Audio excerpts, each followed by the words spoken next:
Hello, and welcome to Night Clerk Radio, episode 146.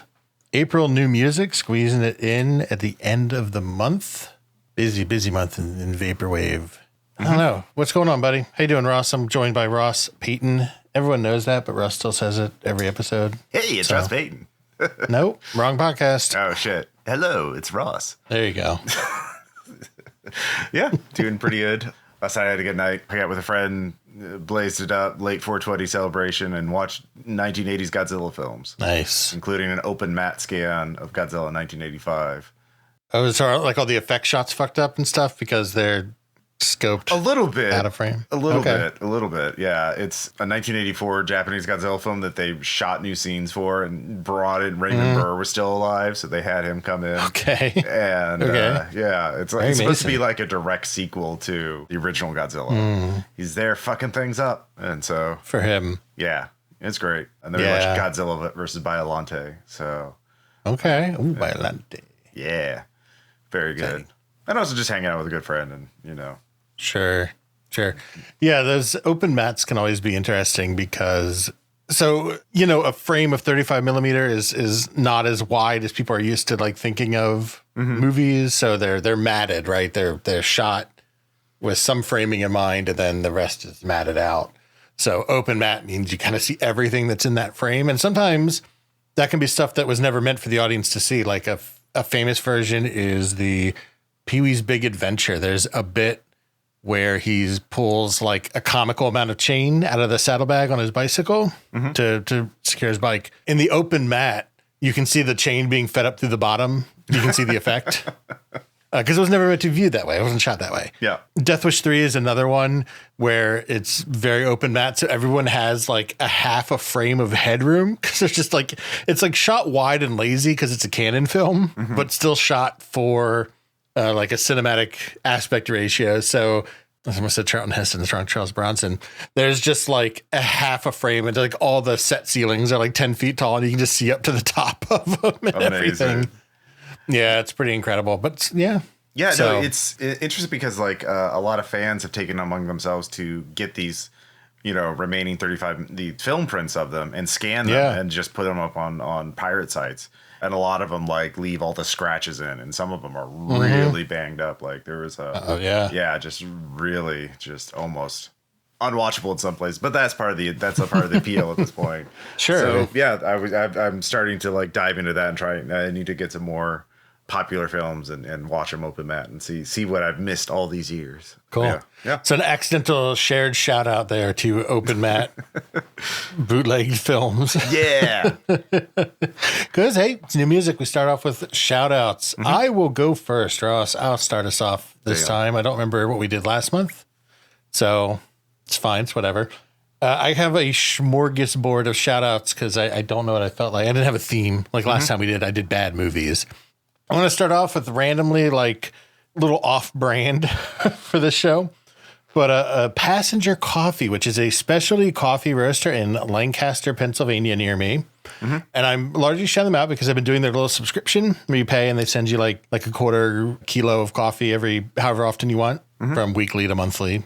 And it's cool. It's like single origin, highly traceable, sustainable, small farm, local business. So I guess I'm shouting out broadly the concept of like buying local and buying specialty because it's the ethical way to source your coffee, in my opinion. And also you get much higher quality stuff. So I guess my hobby for the summer is getting real into coffee. Ooh. Which I've always liked, but like caring real a lot about all the kind of shit that is very pretentious to care about. But you got to get your gooseneck kettle to I already got one of those. Okay. I've had one of those. Yeah. For your Hario V60 pour over. Yeah. You got that, Ross. Fair enough. Testing out ratios, testing out your grinds. Yeah. I love good coffee too, and I'm just too lazy. Like I'm at the like AeroPress, and that's enough work for me. You know, I have whole beans, I grind them, and then I use the AeroPress. That's as fancy as I get. That's pretty fancy. I mean, that's fun. Yeah. There's no right or wrong answer here in how you get your coffee from a scoop of instant up to weird over the top shit. Yeah. I think mainly how you source it is the large shout out. However you brew it, get some nice light medium roast specialty coffee. Yeah, no dark roast. Get light medium. Tastes better in my experience. It's more to my liking, I'll say. Would be my polite way to say it. Without being prescriptive. Too snobbish. Too snobbish, too prescriptive, which I don't want to be. Yeah. So, but I am. But I don't want to be. But I am. I'm just kidding. Okay. Go ahead. What you got, buddy? But first shout out is a novel I just finished. Secondary shout out to the library for letting me, just tab books for free. Shout outs to libraries. I agree. No, this is Strange Buildings by Yuketsu, who is that's a pseudonym of a Japanese writer who's very popular. I mean, he is Japanese. I don't know. Nobody knows what his real name is, except presumably his agent and the publisher. But it is the third in a series of novels, mystery novels, and the gimmick for these novels is that they're all architectural in theme. They provide floor plans and diagrams for all of these strange houses and buildings, and there's a mystery and usually involving murder. And in Strange Building, it's 11 strange buildings, and each has this weird layout and why is this building built in this way? What is going on? And of course there's murder and mayhem and secrets. They're just enjoyable reads, light mystery reading. And they're done as these interviews and conversations between the author and people he's interviewing to sort of go over these diagrams. And it's just a fun little murder mystery read, but with an interesting gimmick. When I saw the title on the Google Doc, I assumed it was going to be some nonfiction architecture stuff. So that's interesting. Yeah, well, it is architecture. It is, but not nonfiction. My second shout out, broadly, we'll do a conceptual one and then we'll move into an example. But broadly, the concept of taking the time to make Blu-rays of old schlock, both for preservation and so that you can see them in a quality of movie that was never intended for that production. So this was inspired by recently finding out, thanks to, once again, Max's podcast, Brews Bad Views, where another friend of ours, Noah, was a guest on an episode, and they did one of the absolute of our Discord movie night classics, Empire of the Dark, which is an early 90s satanic panic film about a schlubby guy fighting cultists in his mom's backyard, basically. There's a demon cave back there, basically, a little hell cave. It's a delightful little bit of trifecta, written, produced, directed. It's a wonderful little cult film, and I had only ever seen, maybe not even the DVD ripped, maybe a shitty DVD ripped. I doubt it had a VHS, but maybe, almost probably actually. But that was digitized or whatever that was ever available.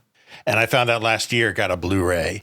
And now it's through VCI Entertainment, so it's not like one of these big fancy, we were talking about a big fancy Vinegar Syndrome Blu-ray with 1,000 bonus features and et cetera, et cetera. But just the fact that it's scanned, it's preserved at really, really high quality for what it is great. So both, it's a double shout out, both for preserving media where possible and specifically for Empire of the Dark, because it's a banger bad film. But yeah, it would be nice. I'm kind of with you. We had a little pre-discussion about if it did have some special features, I don't really care, but it would be interesting because those auteur filmmaker interviews are sometimes pretty fun. For me, famously, there's one with John DeHart from Getaven, which is another famous bad movie, Road Revenge, Champagne Bullets, where he doesn't seem to understand it's a bad movie and that they're doing it because it's terrible and it's a joke. Yeah. His commentary track, he's perpetually proud of. He's I was really nervous, but I really crushed my delivery in this scene. And I thought it was, really good. And it was great to work with a big Hollywood star like Wingshauser. I'm oh, John. Do you not know what's going on here? Yeah. Which is kind of funny because I always felt bad that the guy who did Troll 2 actually it really hurt his feelings that Troll 2 ended up a joke when it had its revival. So I don't know. Maybe there's some middle ground of being able to look back and laugh at yourself. But yeah, I mean, there's a spectrum, right? Because you have some filmmakers like Tommy Wiseau who realize afterwards that it's a joke and be well, fuck it, at least I'm getting paid. Yeah, haha, I make us the funny comedy. It was always meant to be black comedy, not meant to be a good movie. It's okay, man, whatever you say. Look, as long as he's having fun, I'm having fun. I suppose. And then there's I can't remember his name, but the Birdemic guy. Oh, yeah. He just kept making Birdemic movies. And the Birdemic sequels are in on the joke, and so they're not funny anymore because they're not Yeah, that's a big problem, too, is that I know I'm making a bad movie. Samurai Cop 2 did that. What if we just make the same movie again, but we try to make it a joke, but none of us are funny because we can't act, which is what made the first one work. Deadly Prey, I think, did that, too. The second Deadly Prey is, well... it's like 50-50, but it still is a little too much of like just kind of making the same movie twice. Yeah. Yeah, basically. Yeah, exactly. But speaking of bad ideas or bad execution, this is a YouTube video essay from Folding Ideas, Dan Olson. Why was I invited to Beast Studios? It's like an hour, 20 minutes of like, Dan Olson is the guy who did this brilliant video essay, like explaining why NFTs are a bad idea, and has done one about like flat earthers. And he's just like, he's done a bunch of stuff. Yeah. Done, very good. Like I would consider them the equivalent to like a good, like feature length documentaries, but just on weird esoteric subjects.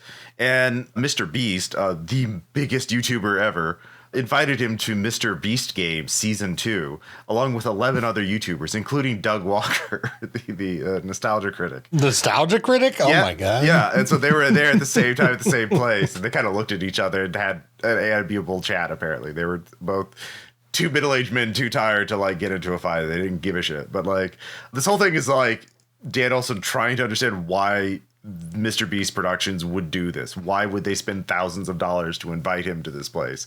And it's just a dissection and examination of what is Mr. Beast. It's pretty good. Some real interesting insights into, media culture and YouTube culture and that kind of thing. So pretty interesting. Nice. Yeah, I saw that going around, but it's long. And then like those video essays are so hit or miss for me, as we've talked about. That's fair. So, I mean, Dan Olson is one of the few ones that I will consistently watch. I did like him back in my video essay days. He had one that was called like, Oops, I Did a Colonialism in Minecraft, where he talks about like emergent systems where the most optimal thing in Minecraft was to like capture villagers, and, like ship them upriver to another village and stuff. And he got into, like emergent reward systems that like self-reinforce and stuff, and talk about, of course, global economy and whatnot, which I liked, the systems theory kind of guy. Okay, third one. So my third shout out in these situations are almost always somebody like curated scene involved. So I'm doing Rogecore, who is a show. I'm going to call him like a show organizer. He's a mod on Hot Takes, co-host on Hot Takes every so often when they have the rotating second host now instead of Skelly. And I just doing my curation shout out. So he's super involved in like the Central Virginia vaporwave future funk scene, does local live shows, does compilation albums. So I think just now this weekend, the Vapor VA compilation volume 2 came out. We've definitely talked about compilation 1 at some time. Tons of artists, does the I2K live show, which is a huge 2-day vaporwave live show in Virginia. It's in Richmond. Tons of, That's Matt, Jung Shiro, Lux Elite, Lux Noise, Kryzen, Van Gogh, Bredsway, just tons of people. Simple Syrup, all kinds of St. Pepsi, etc. Visuals from like Wave Squad and stuff. So yeah, I just really appreciate people who like, put in that effort into the community, make these events happen. I think what they do is great. And I hope they enjoy it and they're able to keep doing it, because it's super important in these small niche genres, and really embarrassingly close to me, where I should drive down maybe next I2K or something. Yeah. Go hang live out on the scene. That's right. Live on the scene. But yeah. I just, I've, one of my broken record things I'm fine repeating over and over again is the importance of curation and community organizing and stuff. Big shouts. It's a lot of work. It deserves more credit. So my final shout out is a film I watched. It was Criterion Channel. Speaking of like media releases, they're doing a thing now where they're taking movies that are out of print, movies you can no longer buy from them directly, and they're also putting on their streaming channel not only the main movie, but also the movie with the commentary track.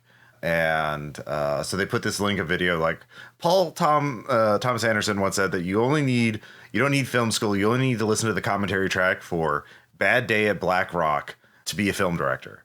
And so I was like, well, that sounds interesting. So I watched a few minutes of it on the commentary track and realized I hadn't watched this movie, so I should watch the movie first. And it turns out it's a really good movie. It's a 1955 noir / neo like Western about this guy in a cheap black suit who comes to this small desert town, and everyone's intensely suspicious of him, and he's intensely suspicious of them. And so it's like, what is going on? Why is everyone acting so weird around this guy? And why does he want to go to this place called Adobe Flats? And why does no one want to let him go there? It's only 80 minutes long. And it's like one of those, like a lot of these older films, they don't really hold your attention. But like this is kind of like Wages of Fear, where you're really like, it's just like really grabbing. Like, yeah, I mean, that's early John Sturges, right? Like, like Magnificent Seven and shit. So Titan of the genre at the time. Yeah. And stars Spencer Tracy and Ernest Borgnine and Lee Marvin are in it early in their careers as thugs working for the main bad guy. Yeah, it's a great movie and worth watching. So for something that old, I'm making the shout outs really drag with my rambling, but I'm chatty tonight. For a movie that old, who was on the commentary track? Because Sturges died in like the 90s. It was for the Laserdisc edition of of it. Like back. Like in the 80s or something? Yeah. Okay. They just saved the same commentary. That's crazy. Because I thought he died like late 80s, early 90s. Well, they got him for it. So yeah. They got, or what if it's AI, Ross?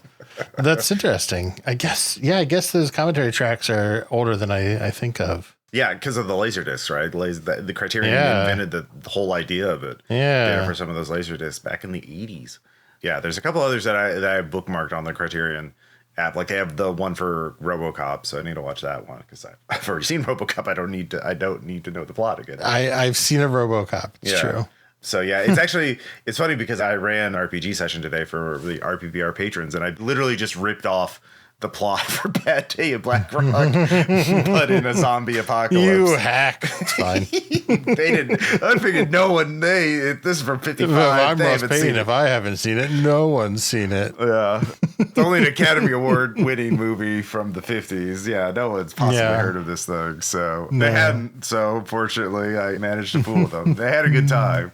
And the final confrontation of the bad guy went real quick because they rolled like 3 crits in a row. So it's like, okay, well, he's dead. You should release a system agnostic book where every game is just the plot of a movie that won Best Picture Oscar. Just do all of them. Just do all of them. Some would be harder to translate than others. Crash. Yeah.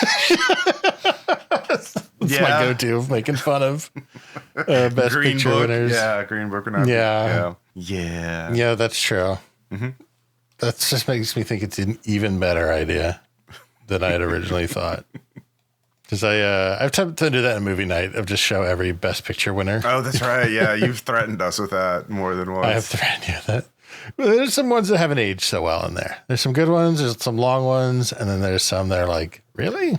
Okay. Yep. If you say so. Birdman would be a fun one to do, though. That'd be a good game. Oh, yeah. Yeah. Anyway, we're ostensibly a music podcast. So do you want to talk about music? Or you got anything else for movies? Okay, let's get into some music.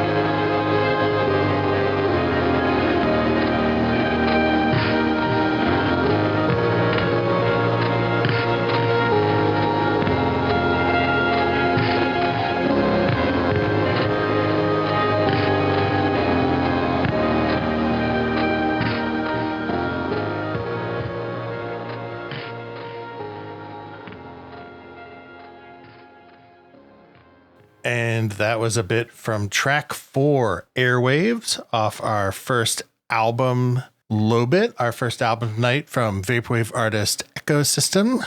And I picked this for a couple of reasons.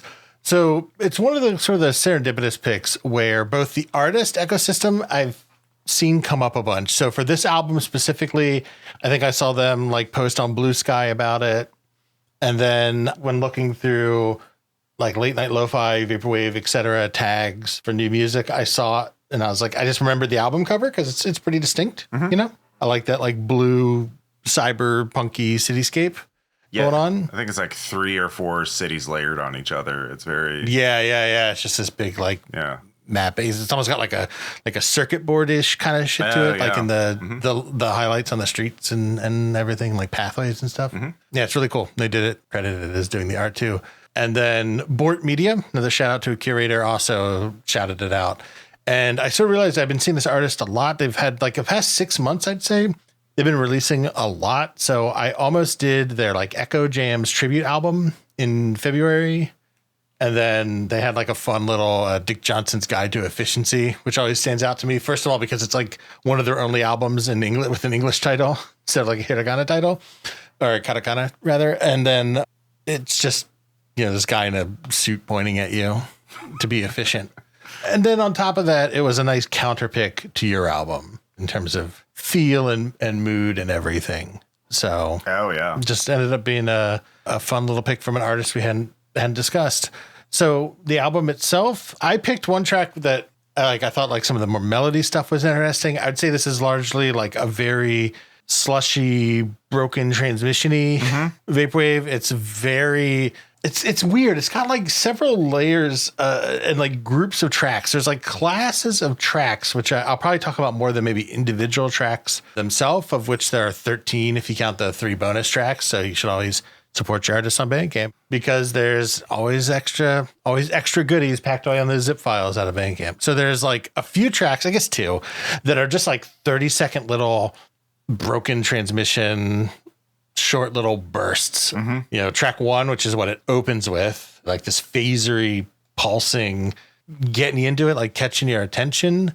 And like it comes up another one where there's like track 8, Broken Radio, is also like another short little broken transmission track, which feels like some of the synth stuff buried in track 8 comes up in other tracks, including track 4. So I don't know if that's on purpose or just some motifs that maybe they lean on when they improv or something, because it's also tagged as sample free vaporwave. So these are all, original sort of synth compositions. And then there's the class of tracks, which if you want to interrupt me and get in on any of this, go ahead, which are like very melancholic or like moody. There's a lot of like moody, ominous phases, or like darker chord progressions or like less bright synths, or some are like super crushed, like the one I did, the Airwaves is the first one. It's probably one of like the really, really crushed and muffled ones. And then just to finish my track grouping is that there's other ones that are like, I swear to God, if you peeled off all the layers of production, there's like almost a 80s pop song under them, in that there's like, so like track 6, Stay, I think is where this like kind of hit me. Yeah. Which will probably be like one of the outro samples, maybe before the outro, between your album and the outro. And there's like just these like, still like this building of like these kind of like bright, like synth melodies, and pop to me, just to be clear, is not like a pejorative. Like for some people it is, like they say something's too poppy, like is an insult. That's not the case. It just felt like there's like these little layers of synth pop under there. Yeah. Where there's like a concern of like a catchy melody under all this like phaser and other stuff going on. So I just really dug it. I thought it was a really interesting listen. Yeah. A lot of great stuff. Yeah. So what did you think? No, I did. It was a really good counterpick to my album, because it's very like classic first generation vaporwave feels that like with that, but yeah, you're right. The signal wave and like such wave influences. I wrote melancholic a couple times when I was writing my show notes for this. Just a couple chord progressions. They're like, oh, this is like a little sad or something, or like a little longing almost. Like, I don't know. There's like almost like wistful. A cyber. Yeah. Wistful, like I like a Lost Future cyberpunky sort of vibe to some of it, with some of the transmission aspects. I just thought it had a lot going on. Yeah, sorry, I totally interrupted your discussion. No worries. Yeah, there's this sort of like lo-fi aesthetic through the entire thing, because there's that little bit of crackle, that little static you can hear in almost every track, which was quite nice. I was very intrigued also by you mentioned the sample wave or sample free vaporwave. That's a tag I'm definitely going to explore later on. But yeah, it's not as like consistently melancholic as like say a full slush wave album usually is. Like this presentation and this album art, like for me, it would be kind of natural to compare this to like Birth of a New Day by 2814, but like this is not that. Like this has like some overlap in terms of feeling, but it's a very different kind of album because there are like some very like hot upbeat tunes. Like you mentioned track 6. I think my favorite track was actually track 4. Because it has that really buzzy vibrato kind of keyboardy, like it seemed kind of pitch shifted too. It's very odd, but like in a good way, like really good vibes. And then it gets back into like that slush wave, that almost drone for some tracks, like track 9. But you know, it kind of builds back into going from this like sort of drone opening, but like throwing in more and more layers of instruments while retaining that background drone. It makes a really compelling track. So. In terms of feeling, like it's a sad rainy day, but you're not entirely like depressed about it. You're just kind of having mixed feelings about it. But like it's that vaporwave anxiety comfort thing. Like it really nails that dissonance between like just having a good time and being like slightly bummed out by, you know, late stage capitalism or whatever. So no, it was a really good find. I was really surprised by it. And how did you find this even? Well, that's like I was saying, is like I just saw it the artist shouted it out, and then I saw it on searching tags on Bandcamp for new music, and then Bort Media started to shout it out, and I was like, well, that's 3. That's the same album's come up 3 times in like a week and a half in completely independent channels. Yeah, so there's something there. Yeah, give it a shot. Yeah, give it a shot. Yeah, just serendipity. Talk about production a bit too. You know, on top of mood, there's lots of little bits I like. So this track. This album has a ton of like really great. It's synth bass. I say so. Like in track 3, Invisible. It's just like this like liquidy filter, envelope filtered bass, synth bass going on. That's great. Track 2, When It Ends, the back half. There's like it's all these synths and keys, and then in like the back half, third, like these big reverb rhythm section comes in. Like your bass and your drums come in. I love like just all the reverb on those. It comes up a lot. Yeah, the track 3, I love those drums. Like when it sounds underwater. You know? That big muffling. Take Me Home is another one that was sort of like has this going on where it's like these ominous arpeggios, but then there's like these 16th like hats coming in, but there's like this big snare reverb where like the reverb then drifts over. Like kind of, in time with and over like the hi-hats and stuff. You tune that to give a second sample to both give an idea of these huge synth reverby synth lines I love. And also I think something on like the more longing, sadder side, just to show you that sample. Here's a bit from track 10, Forever.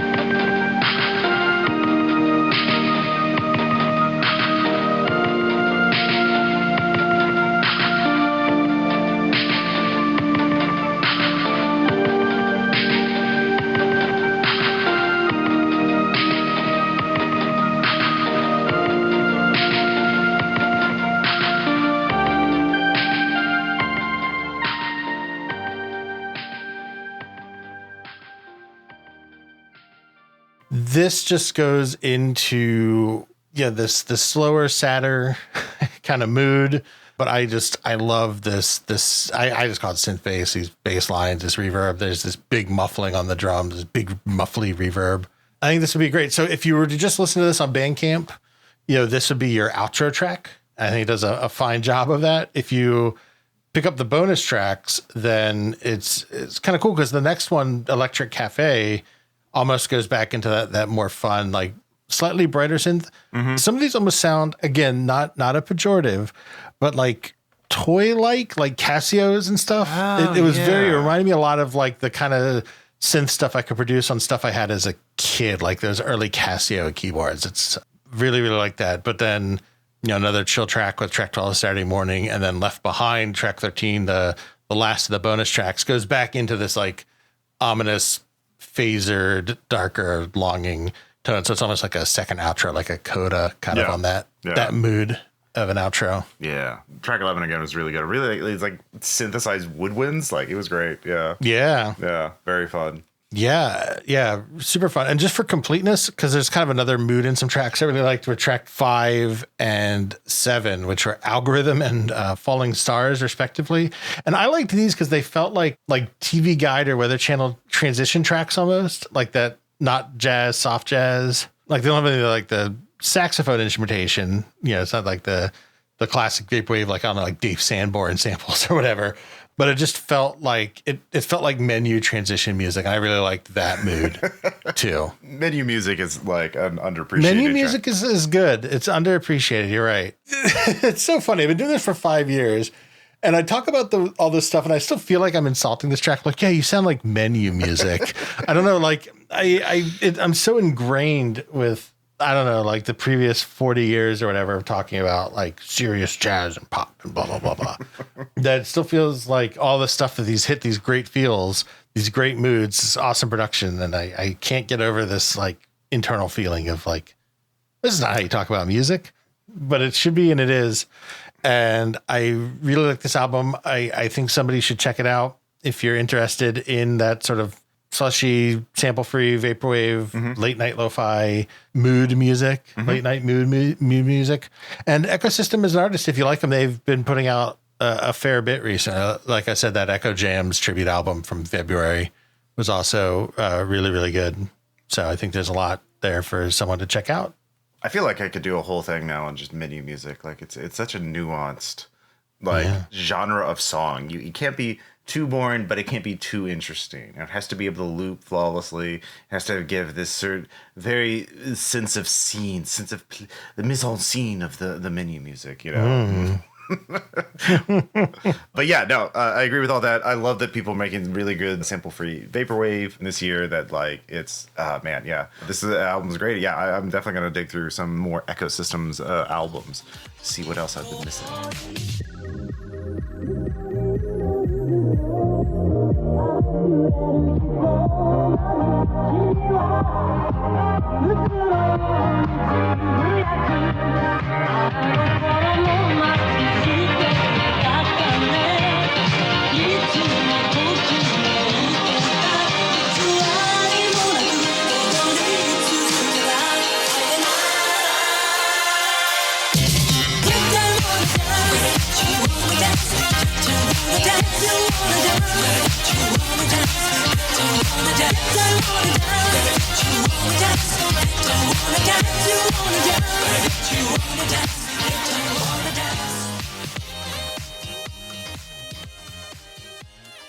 That is a sample from track 1, Wanna Dance, from Kouek's new album, Superwave, which, if you couldn't tell, is future funk. Let's see here. Kouek is a French DJ, and this is, I believe, their third or fourth album. Third. Yeah, this is I picked this because it was new. It sounded great, and it is also like a very spring has sprung. It is the nature. It's no longer cold every night. It's getting to warm up, and this is the great kind of music for that. T-shirts and shorts are back, baby, and let's party. There you go. Yeah. Yeah, so Kouek we've done before in passing. So, like I said, I'm pretty sure this is their third album, unless there's some secret one I missed, but it's the third on their personal Bandcamp. There's also Downtown and Apogee were the other two that I know of. And Downtown was like on a bunch of bests of the year it came out. So we talked about it then, but didn't like do an episode on it or anything. And then, yeah, Apogee was also like a big hit in the future funk scene. And yeah, you can see why I said it's a counterpick of an album. Because this is, even by Kouek's other albums, this one feels to me like more confident and bombastic and louder than some of the others. Like it's much more taking you along with its ride, I guess I would say. Yeah, a lot of really funky bass lines, like a lot of really great guitar work. Like it's very energetic. Lots of vocals from like guest artists, and it's a lot. Yeah, it's confident is a great way to putting it. It gets cheeky too. I think like track 3 fucking throws in that Jet 2 radio meme that's been going around. Like, welcome to Jet 2 holiday, and but then we go into this brilliant piano and bass guitar. Again, it's super funky, very French house. Again, if you like Daft Punk, you're gonna be like, oh man, this new Daft Punk album's great. But it's not. It's Kouek. It's Superwave, and it's not. A French house is one of the tags on this, but sure, yeah, it's an essential part of the genre. There's such a variety of instruments, and not everything is like a super high energy dance track. There's some mid tempo ones, like it calms down a bit. It has that great rhythm of like starting out strong, cooling down, then warming back up, and then like finishing out with a super banger outro track. Yeah, there's just it's everything you would want from this genre of music, I think. Like, again, very true to the disco roots, but like still modern in a way that original disco isn't, I think. Yeah. Yeah. And I think that like everything you want out of modern future funk is a good way to put it. Cause I think there's hate to name other artists cause I don't want to leave anybody off, but I immediately think of other big prominent future funk people like That's Matt, who we did, Crystal Eternal. God, there's so many. I'm hesitant. Cyan Blue, something like that, who do this in your face future funk bombastic. Although I don't know if Crystal Eternal is doing more like vaporwave stuff these days. I don't know. I have to see what she's up to, music wise. Organizing shows and whatnot for sure. Yeah, I really want to do a comparative listen to like this and maybe go all the way back to Downtown. Because when I say confident, I also mean just like in the mixing, like it just feels like mixed so differently than I remember Downtown. Like, oh, okay. And I don't know. It just feels like really like not afraid to be like really, really bass forward. And I don't know if that's just the mood it caught me in and I'm misremembering Downtown, or if I listen to this again, it maybe wouldn't come across that way. Just, as a comparative, we can call back to the coffee thing is comparative tasting, comparative listening is the best way to really understand how things differ and whether or not like, to build up that rubric in your mind, like how to talk about everything. Because otherwise you end up comparing one thing to kind of like a mush of like all of your other experiences versus like really targeted, like this has this and this has this. Yeah. It goes back to also our video essay discussions of like scope of argument matters. Yeah. So sorry, that's a little rambly from another episode, but the point is I just feel like this is mixed so much better and so much more energetically, but I don't know. I'd have to go listen. I think, sorry. You're comment about bass heavy albums. Like that's like, I hadn't consciously thought about that, but I think that's one of the reasons I like this album so much, because a lot of like house and future funk albums I listen to are too bass heavy. And like when the bass dominates and kind of like, you start turning it down because it's just like overwhelming everything else. But like you can hear every instrument and like the whole is greater than the sum of its parts in terms of instrumentation. Yep. Yeah. And so like it's got a great beat. It's got a great, bass, but like it's not overwhelming. And why don't we listen to another sample? And this is from track 6, Maxi.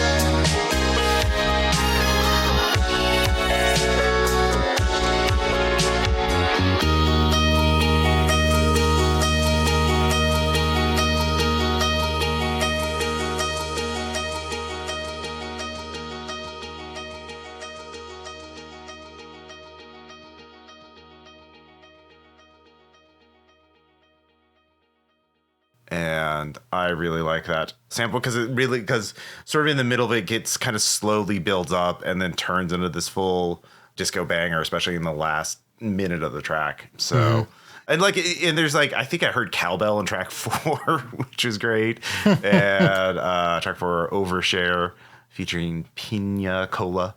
So yeah, there's just a lot to enjoy in this album. Like track 7, the Be Right Back is very, almost like I would call it Baroque. It's very mellow, but like very like elegant in its presentation. And yeah. And I mean, for me though, like a lot of people really like, I noticed on the Bandcamp page, really like track 12, which is Kiba K, which I believe has crowd sounds from, like, I'm guessing somewhere in Japan, somewhere in Tokyo. It sounds like an arcade or something, or a maid cafe perhaps. Because actually, when you click on that track in particular, you can see like Anime Maid. They have like different. Oh, that's cool. Like each track actually has its own image. Yep. So that's neat.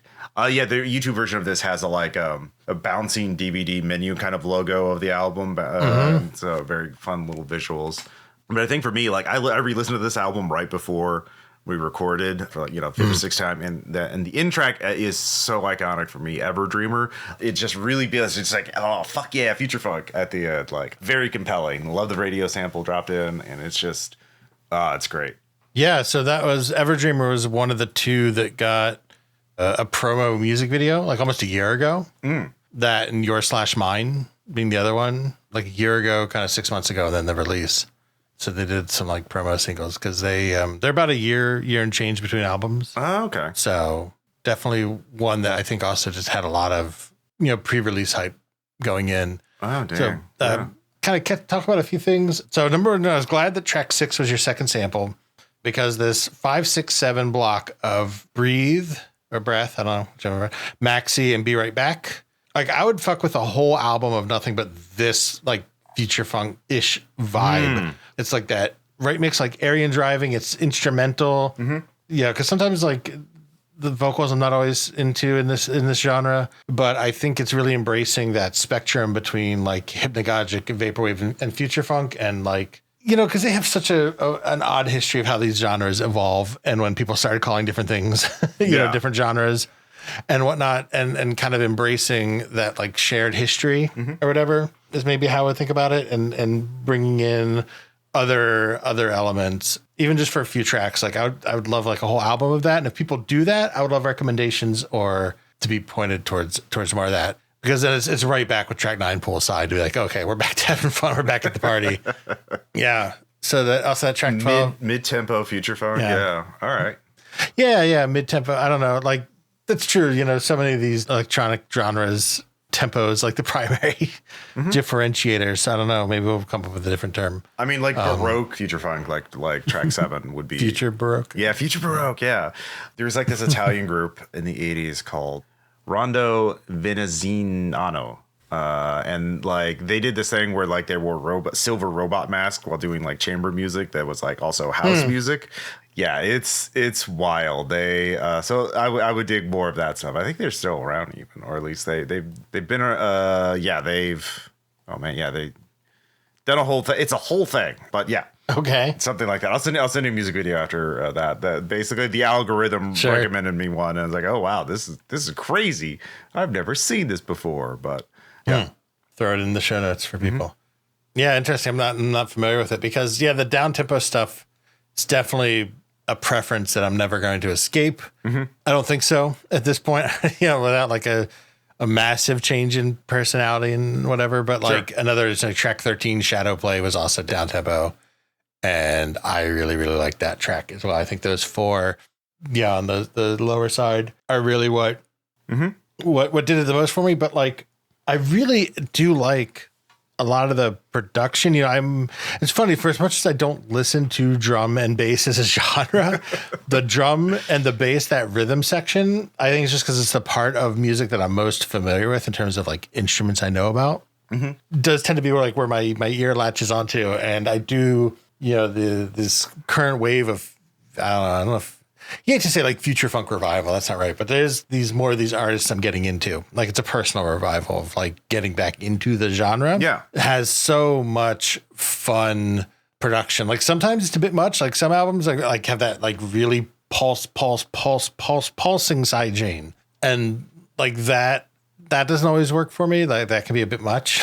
You feel like in your chest to a way of like, maybe if I was at a live show and I sort of like expected that like the physical sensation of loud bassy music was going to make my chest kind of feel a little like, bleh. But I don't know if I want to like sit at my desk and listen to it. But like track 4 Overshare has awesome synth bass, like that opening bass line rules. You know, I think track 10, like this, and track 11, Game On, also had like just great dance track, great synth bass. Just really love everything going on in there. Another one, I have to listen to it to know what I was talking about, but I have a note for that other than track 12, not to go back to Give a Gay, where I also have like, this is at the end of the track, but I have to listen to it again to know exactly what the fuck I was talking about. But I love the sped up syncon synths. I will not elaborate further. Those were my notes. I wish past me had elaborated further because I don't know what I meant by that. I just feel like there's just some nice little synth action going on there. You mentioned track 10. I thought that track would fit in a Jet Set Radio style game. Like yeah, just a dance banger track for sure. For sure. Super high energy, full on dance. Yeah. Yeah. Full on house. Yeah. No, perfect. Yeah. If you need some music to feel good and get you moving, this is it. Like this is the soundtrack of my spring, baby. Yeah. Something like that. See if it has the staying power to get into like the summer. Because Apogee was like a big summer album. Last year, 2024. Time is slippery. Might have been 2024. I guess I could look like a professional, but I'm not going to. I think it was 2024. So, yeah, I don't know. What if there was like a bit? I don't think Kouek's doing this, to be clear. But I'm thinking of a bit of like slowly releasing summer music earlier as like a commentary on climate change. Oh, God. Oh, yeah. Well, if you're a future funk artist, you know what your theme can be now to get some headlines. I mean, it was 90 degrees here out of nowhere the other weekend. So, you know, it was definitely was beachy here for a bit. Yep. I mean, it hasn't been that bad yet, but we have been getting a lot more, even by spring standards, a lot of rain here. So yeah, definitely more energetic climate, you might say. Energetic like this album. Yeah, even the climate's dancing. The climate is dancing. Also a duality. Yeah, exactly. Yeah, fuck. Hey, whatever, man. Album rules. Yeah.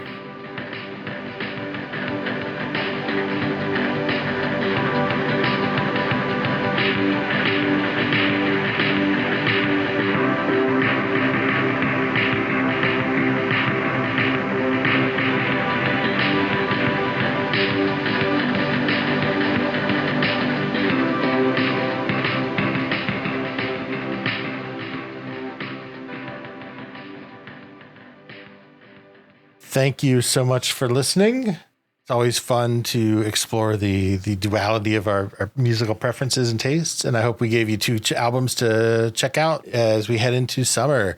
Next episode, we got to do it. We're doing the Nobody Here discussion, the big vaporwave documentary, Nobody Here, after several years of production and refinement and gathering new interviews and debuting and kind of making some changes since it debuted. It's finally out. It's on YouTube. It's on digital download. I'm sure physicals are going out at some point soon. You know, My Pet Flamingo is a huge undertaking and a great accomplishment. Finally got it out.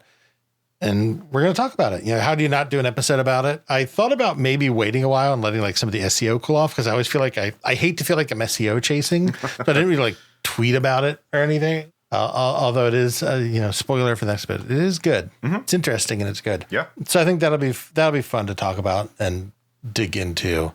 Yeah, if that interests you, if you like what we do, you want to hear more of it, we have a Patreon, Night Clerk Radio at patreon.com. We've got many fine dozens worth of bonus episodes now, Discord community, some writings. We're doing a book club of Michael Brown's book on eyeliners by now, which has been super fun. That's in progress. So a lot going on over there. You can also find us, Night Clerk Radio, at a bunch of places. Blue Sky, Ross is Ross Payton at Blue Sky, Night Clerk Radio, Gmail, Night Clerk Radio on NeoCities, Night Clerk Radio, other places that you probably will have trouble getting in contact with us with, because I don't look at them very often. Sorry to people who I message like 3 months later on Instagram when I remember that it exists and look at it. Wherever you do choose to check us out, take a moment to rate, review, like, subscribe, whatever little algorithmic signifier is there. It helps and it is appreciated. So yeah, that's it. Thank you so much for listening. We hope you enjoy these albums. Let us know what you're listening to. And we'll talk to you next time. Bye. Bye.